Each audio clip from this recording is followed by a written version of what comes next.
नमस्कार दोस्तों, मैं अंकुश त्यागी हाजिर हूँ फिर से एक नई वीडियो के साथ। और आज इस वीडियो में हम आपको एक और एक्सपोज करके दिखाएंगे किस तरीके से फेक न्यूज़ फैलाई जाती हैं।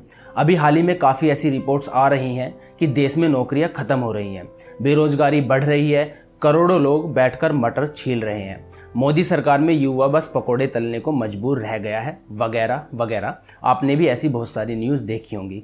मतलब न्यूज़पेपर और सोशल मीडिया पे न्यूज़ अलग अलग तरह से फैली हुई हैं कि रोज़गार खत्म, करोड़ों लोग बेरोजगार। अब सोचने वाली बात यह है कि ये जो फिगर्स आ रहे हैं 1.2 करोड़, 1 करोड़, 2 करोड़, ये फिगर्स आ कहाँ से रहे हैं जिन्हें कांग्रेस वाले, मीडिया वाले मोदी सरकार को टारगेट करने के लिए यूज़ कर रहे हैं। हमने जब इन रिपोर्ट्स को ध्यान से पढ़ा तो पाया कि सारी रिपोर्ट CMIE यानी कि centre for monitoring Indian economy की तरफ से आ रही हैं। तो ये सारे सर्वे इन्होंने ही कराए हैं। अब आप सोचेंगे CMIE का नाम देखकर तो लगता है कि ये सरकारी संस्था है, लेकिन नहीं।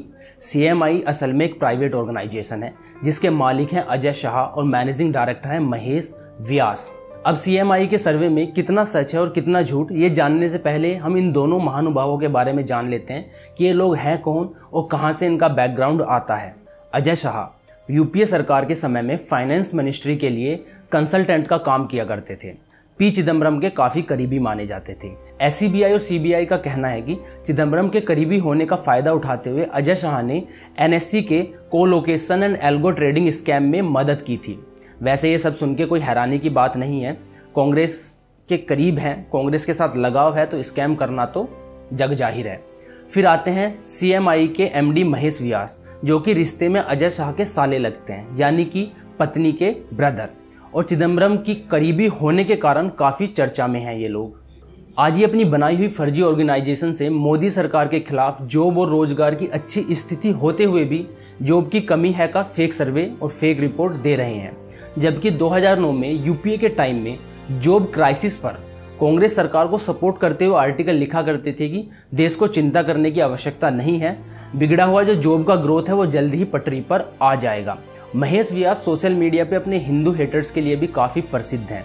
बिजनेस स्टैंडर्ड के लिए लिखने वाले महेश व्यास का मानना है कि शिव भक्तों के पास रोजगार नहीं होता, इसीलिए वो कांवड़ यात्रा करने जाते हैं। अभी हाल ही में इन्होंने लिखा है कि कुंभ मेले की भीड़ इसलिए है क्योंकि लोग बहुत ज़्यादा बेरोजगार हैं। महेश व्यास का मोदी सरकार और हिंदू विरोधी होने का एक और सबूत यही है कि जिस कुंभ को उन्होंने जॉबलेस लोगों का जमावड़ा कहा है, उस कुंभ से 1.2 लाख करोड़ का रिवेन्यू जनरेट होने वाला है। अगर ये लोग बेरोजगार हैं तो इनके पास इतना पैसा आया कहां से? अभी तक आपने CMIE की जॉब लॉस का डेटा और CMIE की सच्चाई देखी। अब देखते हैं देश में नौकरियों की स्थिति क्या है।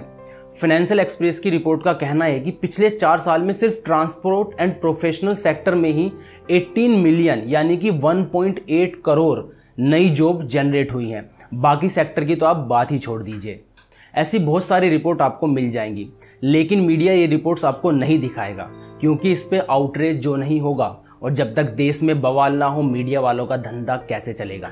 दोस्तों, CMIE एक फर्जी ऑर्गेनाइजेशन है, इसका एक्सपोज हमने कर दिया है।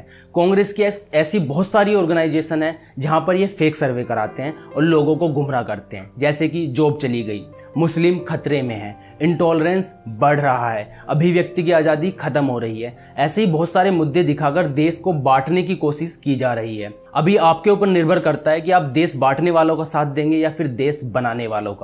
जय हिंद, जय भारत।